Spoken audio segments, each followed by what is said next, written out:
ભરૂચના અંકલેશ્વરની Panoli police મથકનો staff પેટ્રોલિંગમાં હતો। તે દરમિયાન બાતમી મળી હતી કે કામધેનુ એસ્ટેટ 2 માં પ્લોટ નંબર E19 માં આવેલા ગોડાઉનમાં શંકાસ્પદ બોક્સ પડેલા છે।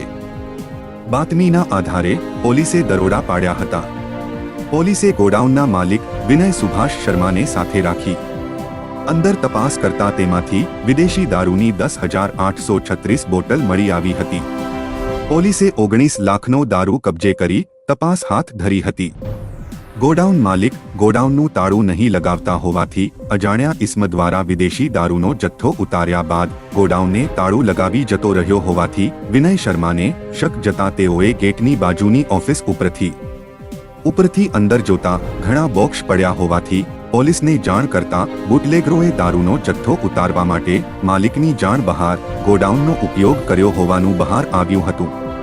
જો કે ગોડાઉન માલિકની જાણ બહાર જ વિદેશી દારૂનો આટલો મોટો જથ્થો અજાણ્યા ઇસમો કેવી રીતે સંતાડી ગયા તે બાબતે પણ પોલીસ તપાસ ચલાવી રહી છે। ભરૂચથી જાવેદ મલેકની રિપોર્ટ।